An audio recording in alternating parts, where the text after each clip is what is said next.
Blog Talk Radio.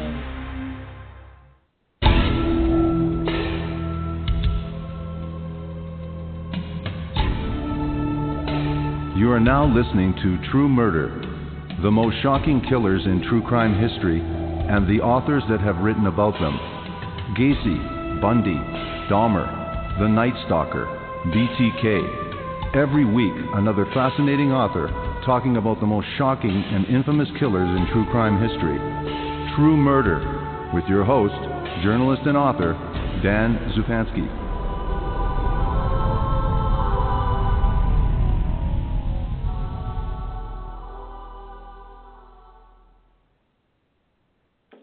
Good evening. The Sicilian Mafia, a true crime travel guide, is the first book of its kind in any language, the ultimate Cosa Nostra experience. Since 2006, author Carl Russo has photographed mafia hotspots on the Italian island of Sicily, where murders happened, where the godfathers lived, and their victims are buried. From the sun-baked fishing villages of the Mediterranean to the darkest alleys of Palermo, Western Sicily is the exotic backdrop for over 100 meticulously researched tales of murder and mayhem, with 200 photographs of the actual locations. They include the childhood home of gangster Lucky Luciano, the hideouts of the fearsome bosses of Corleone, the tombs of the Robin Hood bandit and the legendary Dons, the roots of the American and Canadian mafias, the Allied landing, pistol-packing priests, political assassinations, playgrounds of the new mafia, and even the anti-Mafia movement. Whether you're planning a trip to Sicily or sticking to the comforts of your armchair, this provocative book will take you closer to the Sicilian Mafia than you dared to think possible. The book that we're featuring this evening is The Sicilian Mafia, a true crime travel guide, with my special guest, journalist and author, Carl Russo. Welcome to the program, and thank you for agreeing to this interview, Carl Russo. Hey, Dan, thanks for having me on. I appreciate it. Thank you very much. It's a very interesting book and jam-packed with information. So let's get right to it. I understand that you operate a blog called Mafia Exposed. And so tell us a little bit about your background, and then tell us what compelled you to write this book, The Sicilian Mafia, a true crime travel guide. Well, you know, I never really have been a crime buff in the classic sense. As a kid, it was Godfather fever. The Godfather movies by Francis Ford Coppola were out, right? And I was only old enough to see those on television. So, that was my idea of the Sicilian Mafia. And anytime there was a TV variety show, there'd be a comic spoof of the Godfather films, and that was all I know. But it was everywhere. So at that time, I read the Valachi papers, and I read Vincent Teresa's My Life in the Mafia. And I found them interesting, but that was it. I didn't read anything after that. I lost interest. And it really wasn't until I started going to Sicily on a regular basis, just because I love it, because it was cheap to travel there, and it's just so endlessly fascinating with all the different cultural remnants that are there from the millennia, all the various conquerors from different continents and different countries, foreign powers that took over Sicily. But as the more I started going, the more I was reading up on the history and just the recent news of Sicily, I realized, wow, the Sicilian Mafia is still a real thing. It has nothing to do with Tommy guns and pinstripe suits or anything very glamorous at all, but it's there, and I got a whiff of it in Palermo right away when I started going in 1999. I can continue on. Yeah, so you went in 1999, and you've been back every year. But what brought you to the decision to, even to the blog Mafia Exposed? Apparently, it has something to do with the book itself, and at least it's related. So tell us about the blog, and so tell us again about your interest. Well, the genesis of the whole project came in 2006. It was my third or fourth trip over to the island. And a week before I arrived, they caught the number one most wanted fugitive in Italy, the Sicilian godfather, Bernardo Provenzano. This was April of 2006. They found him. He'd been on the run since 1963, and the circumstances under which they found him were so strange. It was a ricotta cheese-making hut in the mountains that overlook Corleone, which is a reference, of course, to not just the movie, but the Mario Puzo book. Right. And the story was so bizarre. When they caught him, they rushed in, they busted down this little hut, and there were posters of religious icons, saints everywhere. He had Bibles that were annotated. He had crucifixes around his neck, and he was smiling like a saint himself. And it was so strange. It made headlines everywhere, but of course in Italy that was the news. And so I went to track down this little hut, which took a couple of days of bugging some of the people around Corleone, because it's not the easiest thing just to, be an outsider and want to ask about these things. I finally found it, kind of snuck past some police that were guarding the street, and got some photos of it.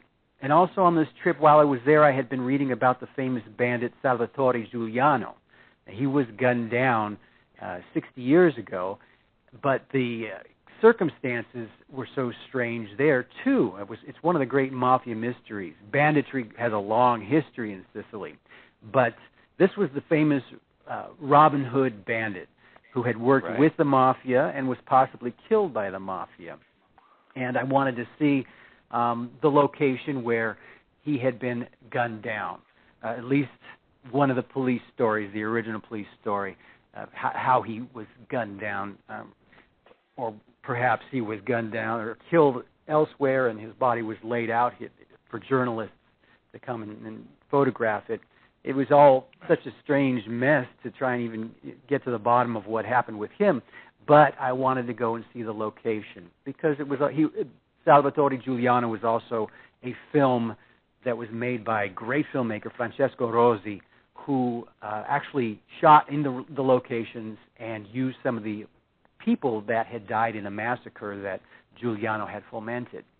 So, to make a long story short, I realized that there really was no book of this kind that featured the actual locations. And, another thing from my youth is that I always really enjoyed going to cemeteries and that sort of thing, taking photographs in my hometown in Northern California, taking photographs, recording names, going to the library and looking up on microfilm who these people were from 100 years ago. And so it all kind of came together. I thought, this would make a hell of a book. The more I got into it, the more I realized there wasn't even a list of these locations. So this actually took me 6 or 7 years, not just to find the locations, but just to find a reference in various articles online, or going through court transcripts, or looking through the various scholarly books on the mafia, and actually going down and tracking them down. So it took a long time, and the book is finally here. Yes, it is, and 200 photographs, and just incredible photographs in this book. Tell us about Sicily, for those that don't know, and we all don't know enough about Sicily and its importance to the mafioso and Cosa Nostra. So tell us about Sicily and why Sicily, as you say, Sicily is still important today, but tell us about the origins of Cosa Nostra over 100 years ago, and tell us why Sicily was so important to that story. Right. Well, it has everything to do with its location. It's right in the middle of the Mediterranean, and it's right in the middle of all the ancient, profitable trade routes, the shipping routes, so that you had the ancient Greeks and the ancient Romans that used it, conquered its people, practically enslaved them, because by the time the Arabs came and conquered Sicily and sort of modernized some of the farming, you had the islanders under their yoke, having to raise the crops and give them up to their overlords. You had the Norman conquest around 1000 A.D. As time went on, everybody had a piece of Sicily. The French, the Spanish, various parts of what is now northern Italy. So to the Sicilians, there never really was a local, legitimate form of authority. It was always some absentee government that passed the laws that they had to live under, and the foreigners that they were exploited under. So as far as local authority, it sort of fell to the local strongman, the padrone of a village, who sort of became corrupted because he did have so much power that people would take their disputes to him, or he would oversee some kind of a transaction and end up taking a cut. So this figure kind of tended to be the middleman between the people of Sicily and the far-off government, particularly in the 19th century. And you had feudalism. You had some pretty brutal conditions, starvation conditions on the island, even though ostensibly feudalism was outlawed in the early 19th century. It continued on practically into the 20th century.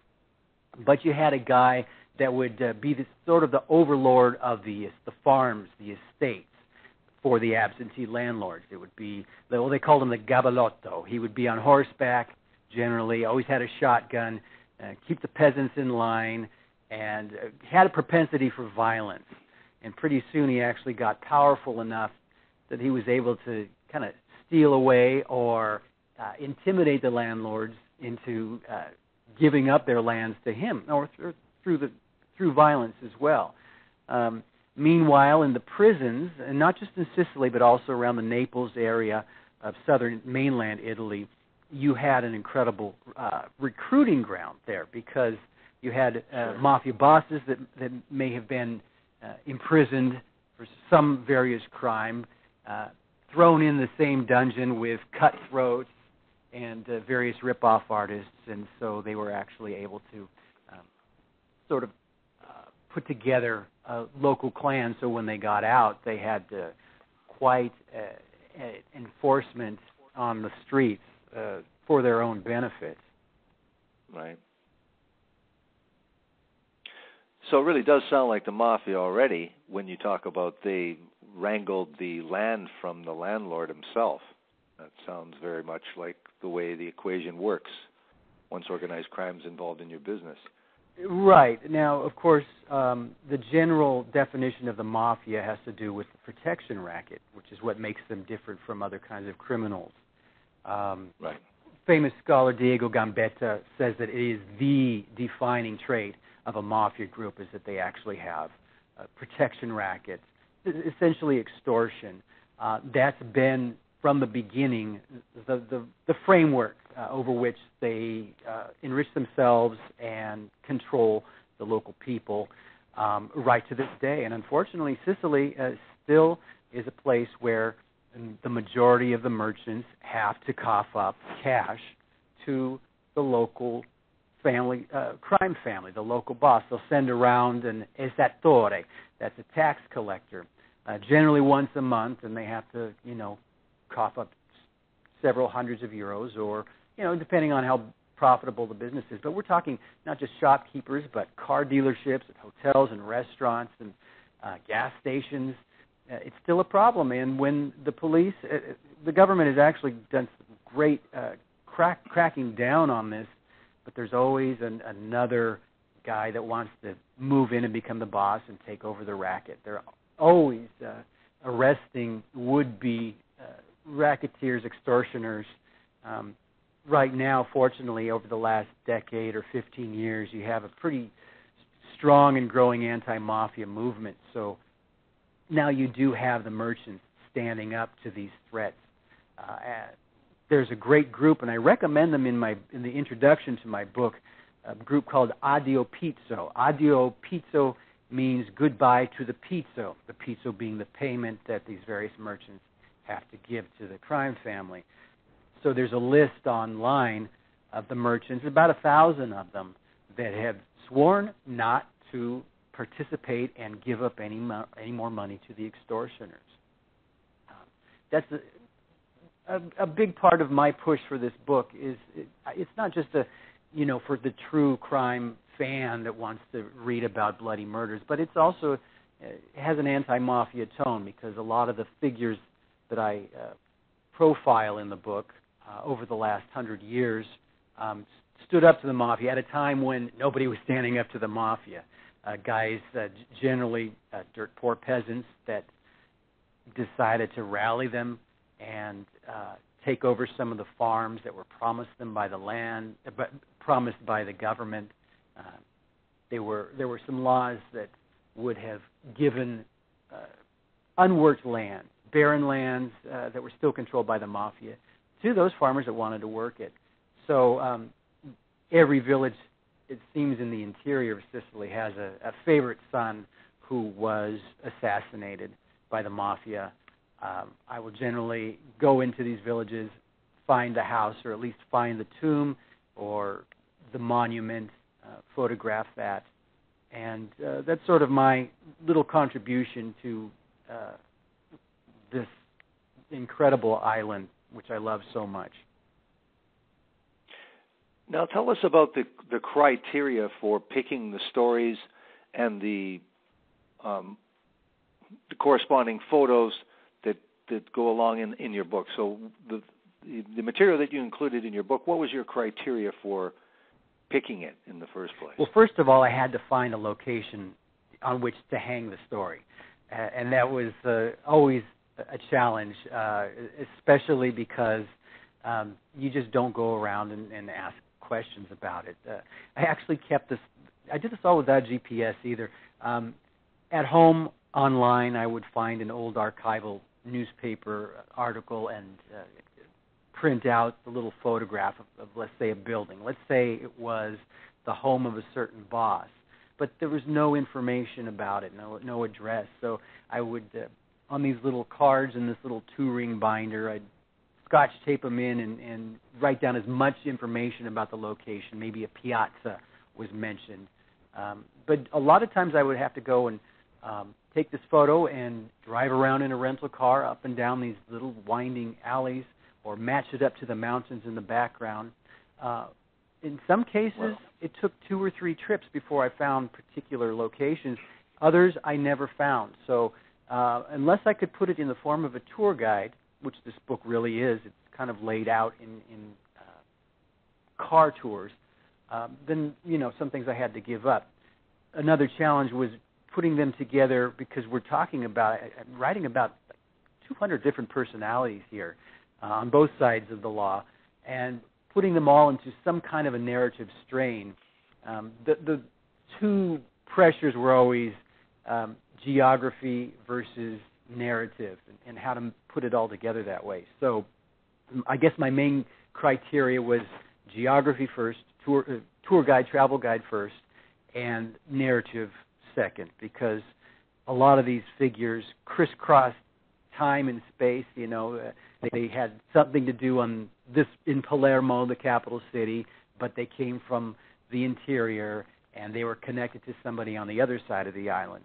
But I should say, in fact, that the book is it strictly covers the western half of Sicily, because that's where all the real momentous and most infamous events in its history, in the Mafia's history, have taken place, from the rise of the rural agrarian Mafia on through the takeover of Palermo by the Corleonese mob, the mob from Corleone, all the horrible assassinations of the 70s through the early 90s, the pizza connection, all the heroin refineries that started sprouting up in the 60s and 70s, the heroin that made its way to the East Coast pizzerias you're probably familiar with.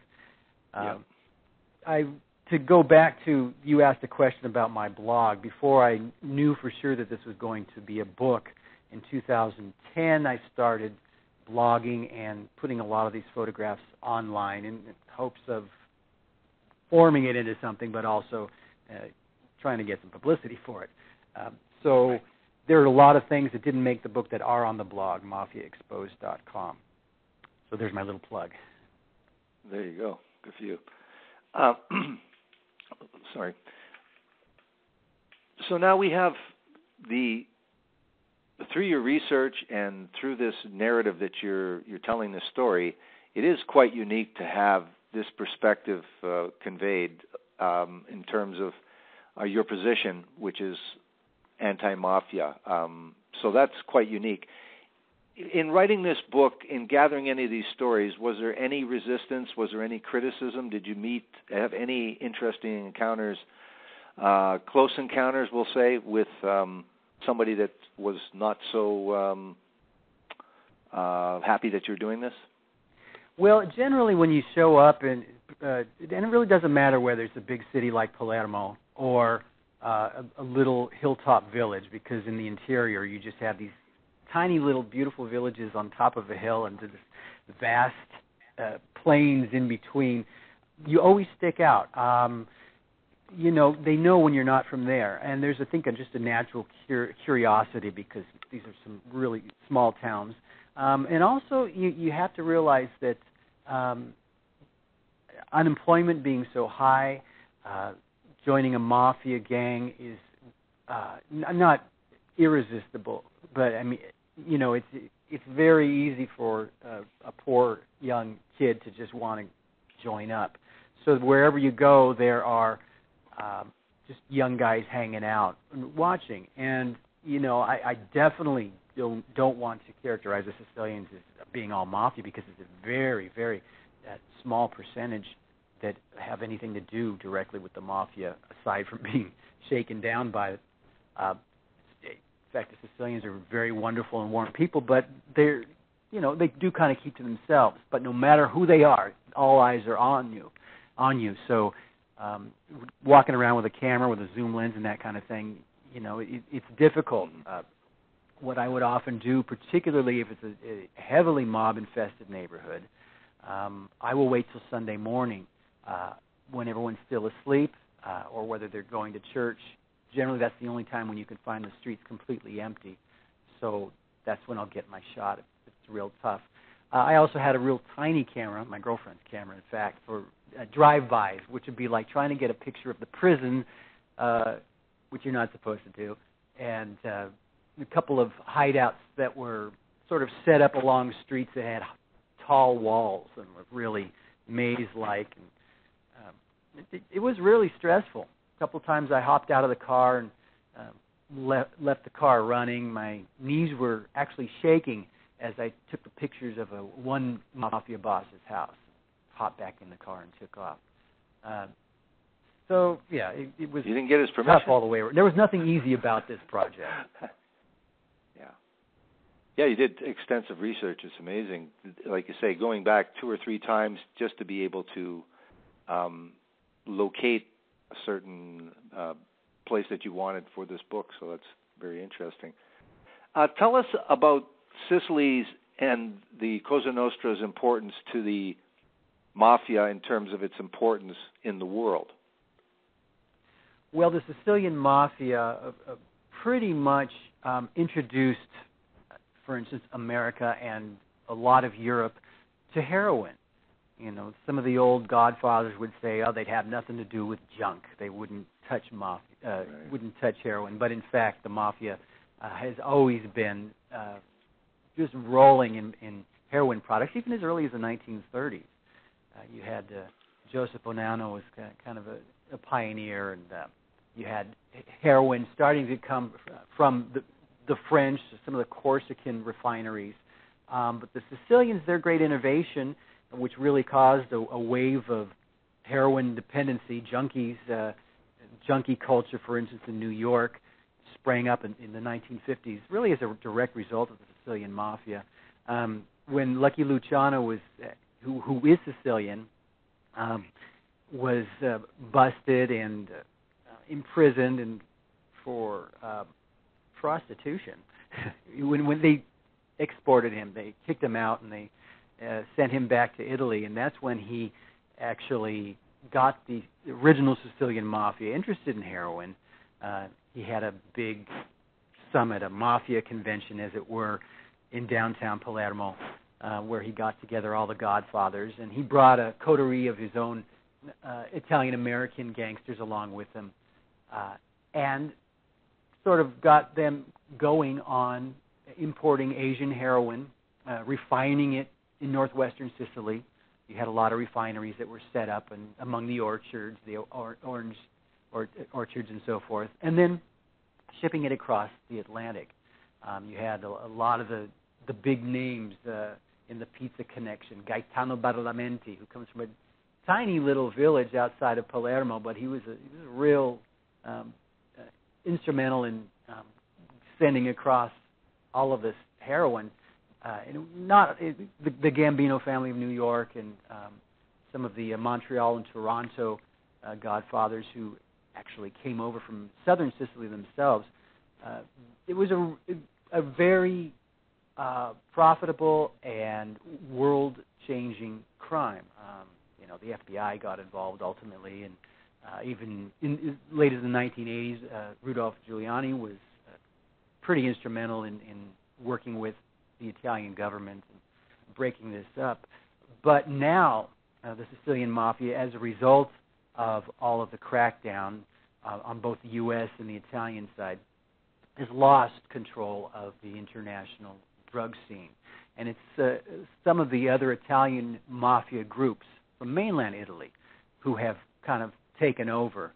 You have the Camorra of Naples, and you have the Mafia of Calabria, the southernmost part, the toe of the boot of Italy, called the 'Ndrangheta.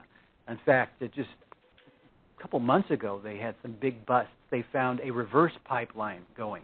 They were actually still involving the New York Gambinos, exporting cocaine from South America into the big port in southern mainland Italy, in Calabria. There were a few Sicilian mafiosi that were involved with that, but that was, it just kind of shows that it was no longer a Cosa Nostra thing. It was some of these other mafia groups that have eclipsed the Sicilian Mafia. Right. What about with the recent appearance of Toto Riina? Yes, well, since your podcast is called The True Murder, Toto Riina is probably the most murderous of all of the Sicilian Mafia gangsters. He is from Corleone. He rose to the top when his overboss, Luciano Leggio from Corleone, was imprisoned in the 70s. Toto Riina had a threesome or a foursome group of bosses from Corleone who were absolutely brutal. They soon took over the Palermo Mafia, which was, no easy thing because that was a really hardcore mafia there. You had the Bontate group working with the Insarillo group. Insarillos were intermarried with the New York Gambinos, and so they were very powerful and politician-corrupting mobs. But through sheer violence and through sheer military tactical brilliance of Toto Riina, he was able to pit his rival mafia groups against each other so that they were killing off each other and not even realizing that Riina was behind it. He was, I don't want to say psychotic because there was always a method to his madness, but he really he's in prison now, a pretty brilliant guy, which is not to say, that he's anyone that he's someone anyone should admire. So in the 70s and the 80s, you had these mafia wars going on. It's also a time when some of the great anti-mafia prosecutors, under the leadership of Rocco Chinichi, setting up the anti-mafia pool at the Palace of Justice in Palermo. And these guys, working on their own, some of these investigators and prosecuting judges are putting together a lot of the bank records and finding out all kinds of information without really the blessing of the government in Rome. They didn't even get a computer. But they actually start to arrest some of the bosses based on their findings.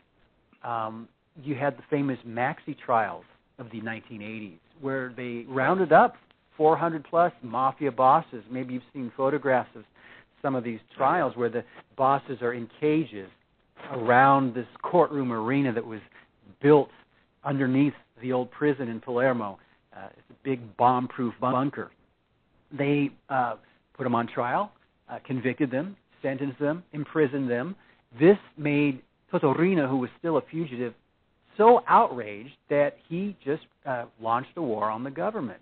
He started ordering the assassinations of police officers and judges, journalists, anti-mafia activists, anybody that stood in his way, he mowed them down. And we're just talking, in addition to probably 1,000 victims of the mafia wars, you have this new campaign of assassination that is just horrific, so that by 1992, in spring, he's ordered the assassinations of the two top anti-mafia prosecutors, Giovanni Falcone and Paolo Borsellino. Brilliant men, very much beloved in Italy. They were both blown up by bombs, horrific massacres. And the Italian people were so shocked and demoralized that it really became the beginning of the anti-mafia movement. Meanwhile, Toto Riina is living in luxury secretly in a villa in downtown Palermo. He's got his wife from the old country, Corleone, and he's got 4 children that even though he was on the run all these years, they managed to get birth certificates and church baptisms, but he's still fighting the government. The Parliament in Rome passed some very tough laws restricting the communication that a mafia boss could have once he's imprisoned. It's a very famous law called Article 41B. It took years for some of the more anti-mafia politicians to push this thing through.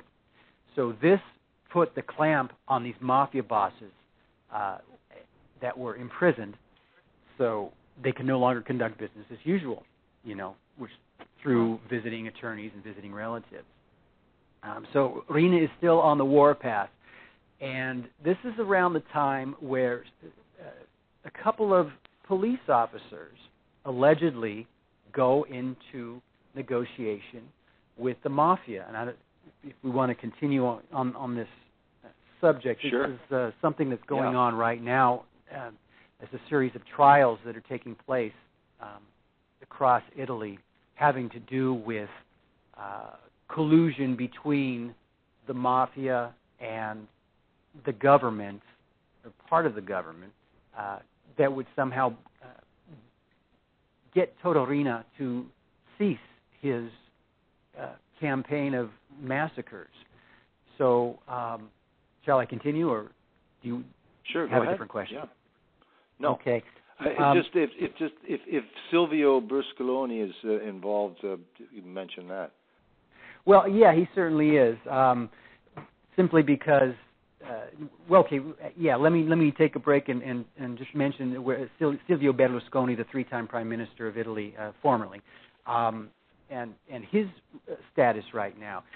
He was tried for mafia crimes, or mafia association, I should make that clear, about a year ago, and found innocent of that charge.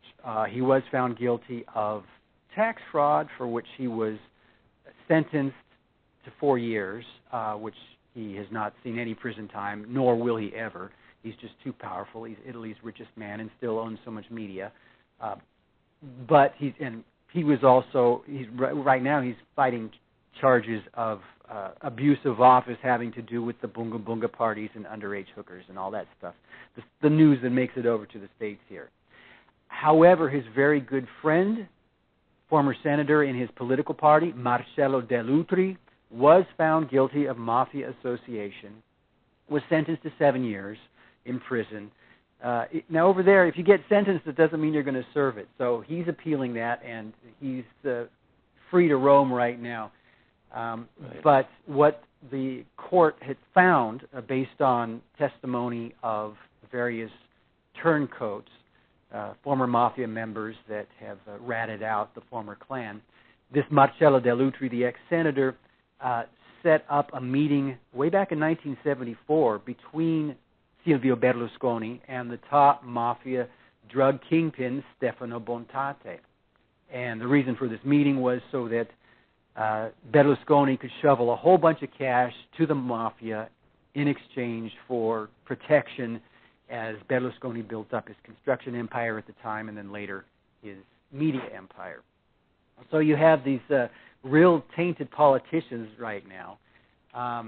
It goes even deeper than that with some of the connections having to do with a Masonic lodge. I'm not a conspiracy theorist, but there are definitely very close connections between some of these politicians and some of the mafia bosses of Sicily. Okay, so back to the more recent history. You had two police officers. They were pretty elite officers of the Carabinieri, which is Italy's militarized state police force, that approached a politician in Palermo, a very powerful politician named Vito Ciancimino. He was he was a mayor for a short time, but he was also, more significantly, the czar of public works. He passed out hundreds of building permits to mafia-controlled construction companies. They remade the face of Palermo with all of these apartment buildings, tore out all the green belt, some of the beautiful old mansions and parks of downtown Palermo. Got filthy rich as one of the top mafia associates without being a mafia boss himself. So these two officers go into some kind of secret meetings with Vito Ciancimino, asking him, how can we contact the mafia? How can we get them to stop all of these horrible assassinations? And this was about 1992, like I said, right after Falcone and Borsellino were assassinated. And so, allegedly, you have some meetings going on between Ciancimino, the politician, and Toto Riina's partner, Bernardo Provenzano. Sort of, Riina's not just his partner, but not exactly his underboss. It was sort of the lesser of the two-headed snake from Corleone. And so some of the meetings take place in Ciancimino's villa in Rome. His son gets involved, who wrote a very good book about this, also claiming a lot of the same things of the mafia turncoats. So evidently, Riina draws up a list of demands in exchange for a ceasefire. Ciancimino's son delivers it to these two police officers, who, by the way, have denied everything. They're still on trial. These demands that Riina comes up with are pretty ridiculous, too. He wanted to release a bunch of bosses. He wanted all of their assets returned to them. He wanted to kill Article 41B, the law that cut off their communication. A whole lot of nonsense that there's no way the Italian government would go for.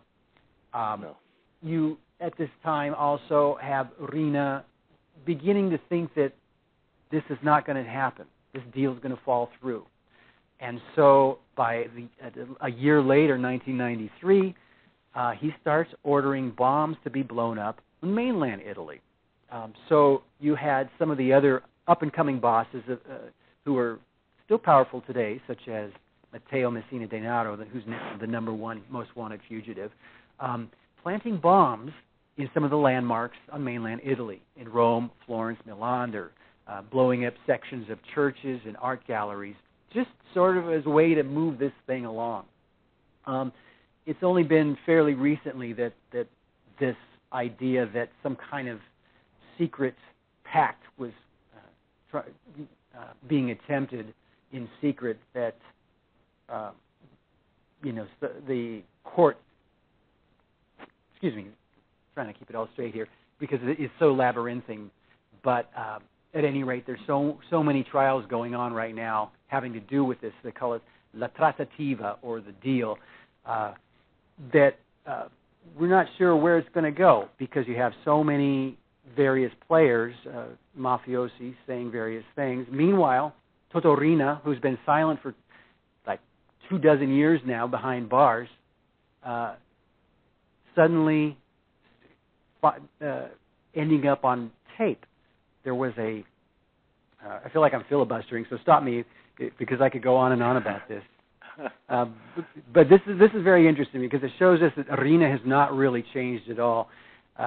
They put a boss in his cell, so sort of a guy that was passing through, another mafia boss from a separate mafia group, Eastern mainland mafia, called the Sacra Corona Unita, the United Sacred Crown.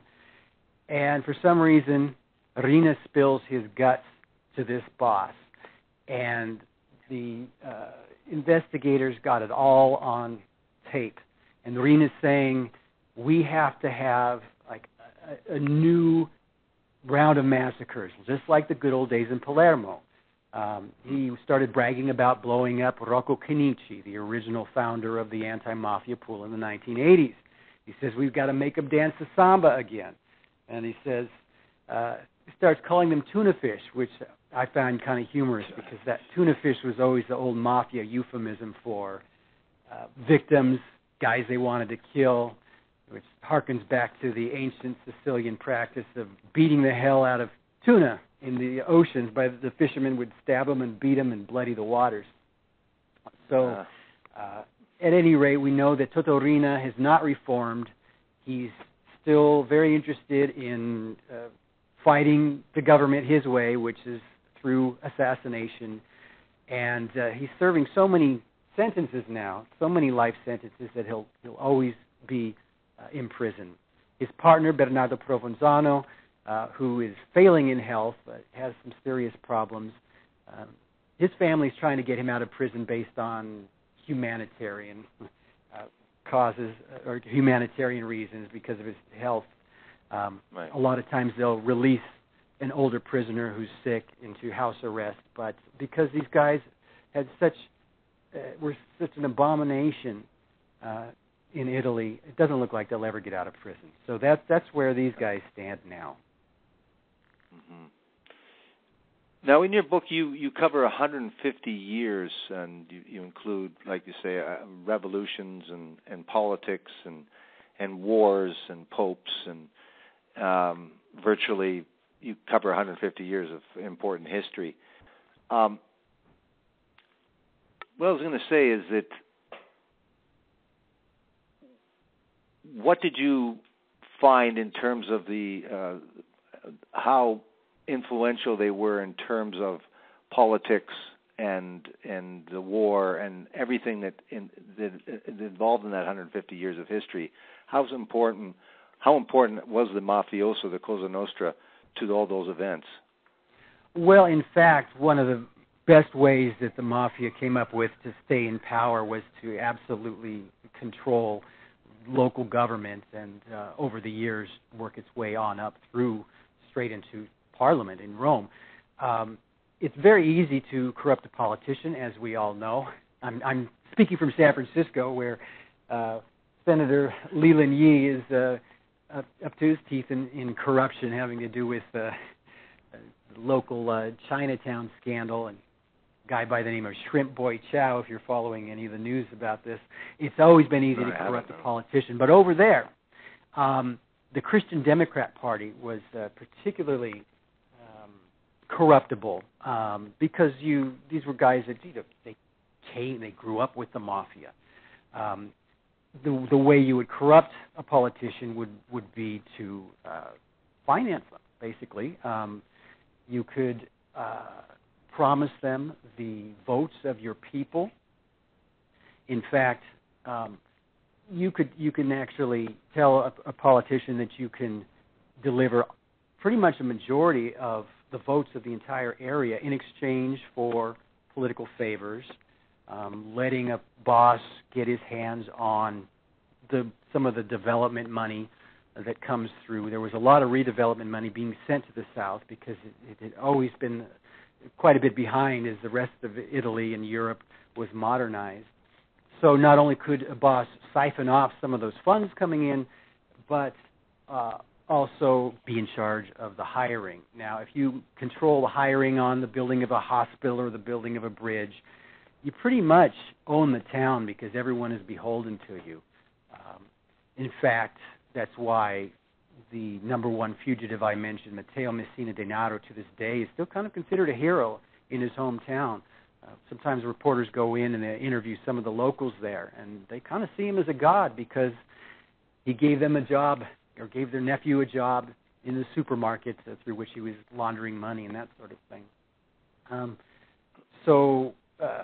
If you mentioned the war, of course, there are a lot of stories about how after Mussolini rid the island of the mafiosi that were in power, you had the Allied invasion in 1943, the Yanks and the Brits coming in, chasing off the lingering Nazis and fascists, and removing these mayors that were fascist, and suddenly reinstalling some of the old mafia godfathers who had either been mayors or just authority figures.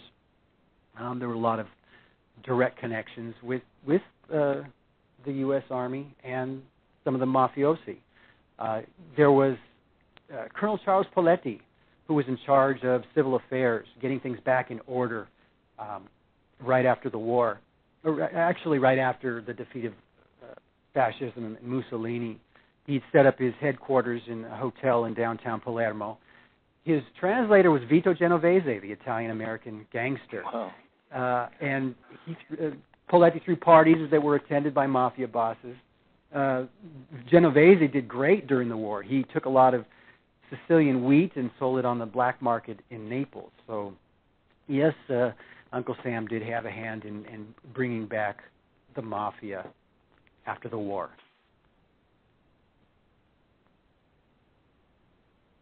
And how strong, we had talked earlier about how the mafia, different Italian groups other than Cosa Nostra, have taken power, but overall, if there's an anti-mafia movement that's pervasive everywhere in Italy and in other places as well, but tell us how strong that anti-mafia movement is in terms of being successful combined with successful prosecutions over the last, say, 25 years or so. Well, because the government has actually gone on the offensive, they have rounded up so many of the big bosses.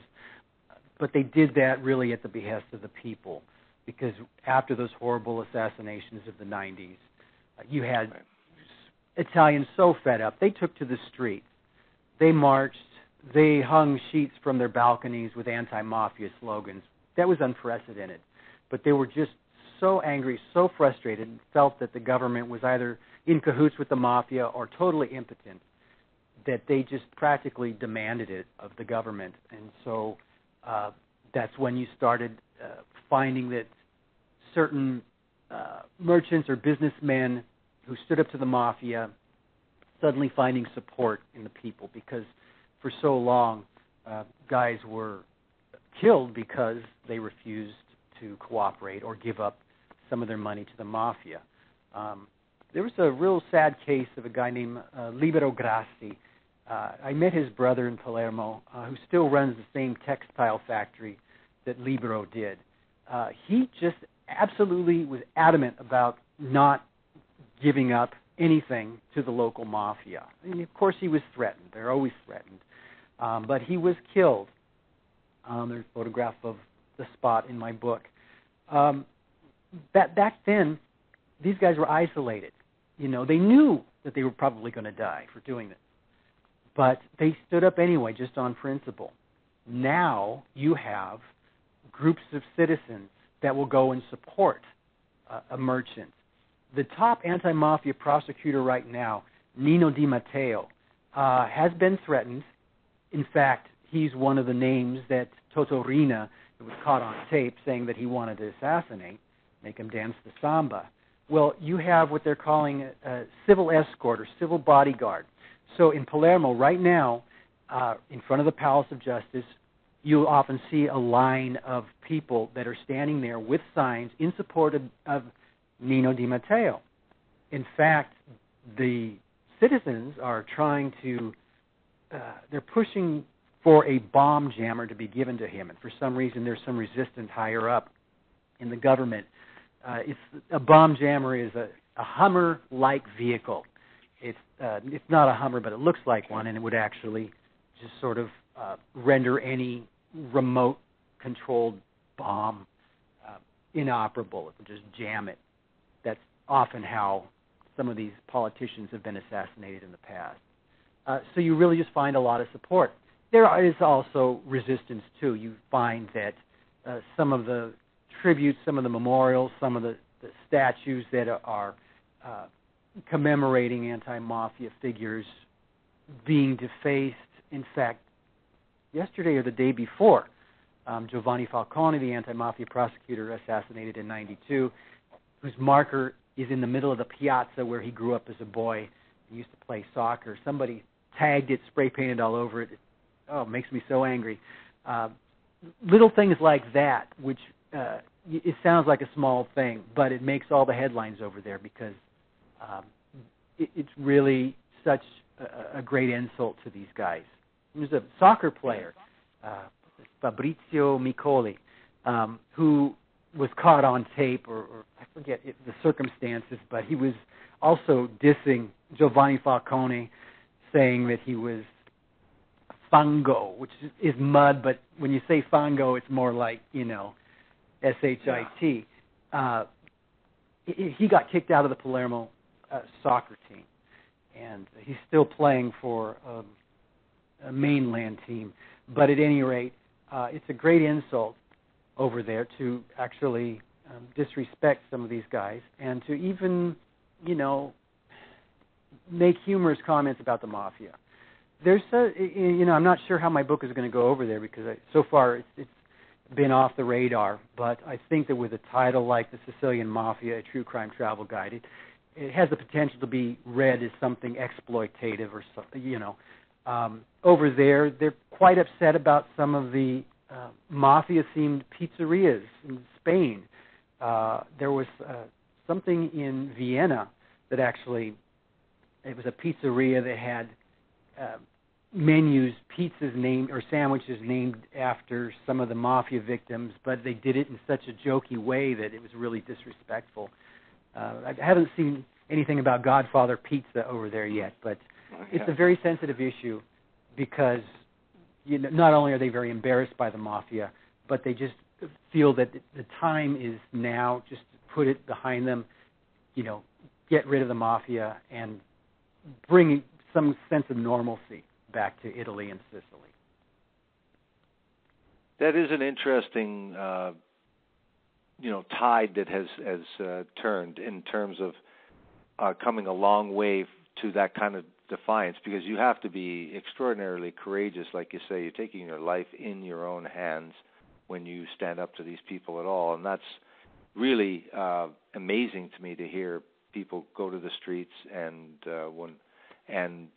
defy these people, basically. So it is a interesting development that despite their power and over 100 years of dominance, that that their time is maybe it's not a great time for a mafioso member, I don't think. It's not their golden age anyway.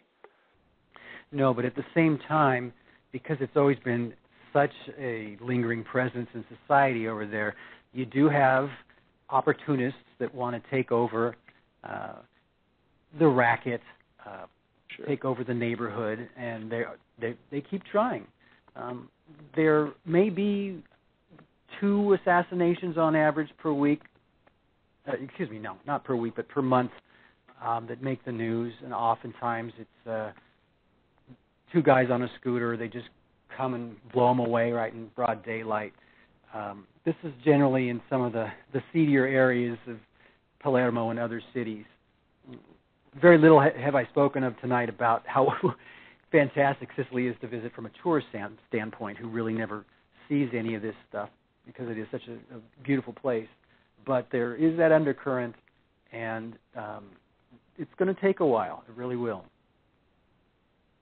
Now, you just alluded to that. Tell us about the beauty of that really is on display in this book within the photographs. They're just amazing photographs. So people will have to, if they want to go to your blog, they can take a look at some of the photos. But so tell us really about, as a tourist, what they could expect in terms of the visual feast that they would have going to well, it's quite diverse. I mean, you do have your really tony, luxurious areas, the resorts around Taormina, Cefalù. The beaches are fantastic. And for all the hard work that this project was, it took me to places that I never would have gone on my own, and I never saw any tourists. So these old Baroque villages with the classic old church right at the top of the hill, ringing its lonely bell, at siesta time when the streets are completely empty. They're so untouched by tourism. They still speak Sicilian in these villages, even the kids, instead of Italian, which I do speak, but it's hard to understand Sicilian. There's just so much to see there. If you go in spring, you have the hills covered in red, covered in yellow, purple from the wildflowers. It's so incredibly beautiful. You can't believe that this was a land of such violence, especially in the interior like that. But of course, from a touristic standpoint, you also have the ancient Greek temples that are in better condition than anything you'll find in Greece. There are like 4 complexes of these Greek temples that are just amazing to see. One of my favorite areas is a beach in the southern city of Agrigento, and they call it the Turkish Steps, which is a beautiful natural formation of these enormous steps that sort of tumble into the sea, the white rock. There's so much to see. Just from the museums of Palermo, I think one of the biggest draws to Palermo is actually one city over, up on the mountain, called Monreale, which has an enormous Christ figure inside the dome that's done it's a mosaic with actual gold in it. It's so huge. It's absolutely awe-inspiring whether you're religious or not. So it's really endless, and that's not even mentioning the food, which is so unique over there, generally based on fish and seafood, and the desserts, the cannoli and all the pastries. They do these amazing little almond pastries in the shape of various fruits, little tiny apples and oranges. It's endless. I always rewarded myself after driving endlessly all day, sweating, looking for various mafia locations. I would have fantastic dinner, half a liter red wine, and just write my notes. There you go. Soaking up the entire atmosphere. That's amazing. Yes. Yeah. And something a tourist really could look forward to as well. I mean, that's part of the draw. That's the initial part of going. I mean, this guide does not cover hotels and restaurants because you want to take your Lonely Planet or Rick Steves book along with you. But if you really are the type of person that travels somewhere and reads up on the history about it, well, there's certainly no other way to know about the full story of Sicily without learning about the Mafia. I make it kind of easy in that you laid it out in car tours that you could cover in about a day's time. Now, you're not going to want to see everything because I do go to some of the hairier sections, but that's what the photos are for. That's what the photos are for, yeah. Absolutely. And so how long did you say this took you 5 or 6 years to put this all together? 6 or 7 years, yes. Wow, the labor of love. And when's your next visit back to Sicily in Italy? I'm not going this year. I've kind of been everywhere there. I know pretty much every neighborhood of the big cities, so I probably won't be going back for a while. I also want to see if there's going to be any reaction. And the publisher is interested in doing an Italian translation of this book, so we'll see. If it sells and we go into a second edition, it's possible that we could expand and cover the whole island. Most of it would remain on the western side, but also there are some events that took place in Catania and the areas around Messina in the eastern half that would certainly fit in with the rest of this book. Did you have any sort of person, author, we'll say mob author, or some mentor, someone that you felt that you would want to show this book to sort of gauge any kind of negative response you might have? I know because of this unique nature of this and the anti-Mafia sort of perspective, was there anyone that you kind of bounce this off of? When I was searching for blurbs, promotional blurbs to put on the book, I did approach a very well-known, best-selling Mafia author who was so angry at the title, he didn't want to see the book. And he said, you should talk to the Audio Pizzo people. Well, I said, Audio Pizzo and their website is in my book.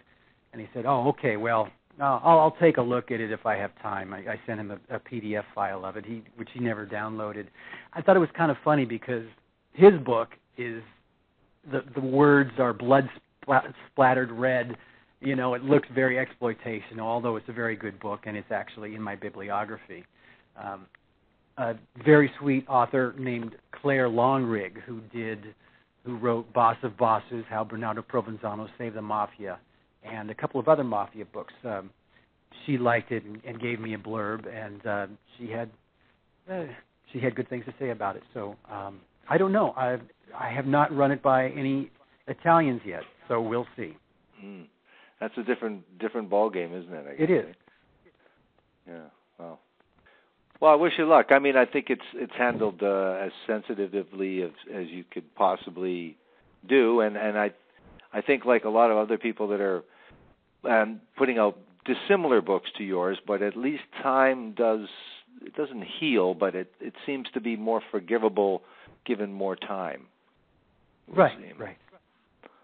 And that's about all you could say. Maybe a bit more forgivable for various reasons, but. I want to thank you very much for coming on. Maybe you can tell us about if people are so inclined to contact you. You have the blog, so you can mention that again, please. And if you do Facebook, and if people are so inclined to contact you. Right, yeah. Everything is right at mafiaexposed.com. It's exposed.com. And there they can, hook up with the Facebook, the Twitter, etc. And there's quite a body of work now. They've been posting things, and more recently I've been doing a lot of commentary on recent items in the news having to do with Sicily and the Mafia. So I would say the blog is a companion to the book. Right, and the publisher, for those that might want to go to that site, I know there's some advantage to going to the site itself. And right, that's strategicmediabooks.com. Sounds good. I want to thank you very much for coming on and talking about the Sicilian Mafia, a true crime travel guide. It's a great book, and thank you for a really engaging interview. Thank you very much, Carl. Hey, my pleasure, Dan. Thank you very much. Thank you. Have a great night. All right, you too. Bye-bye.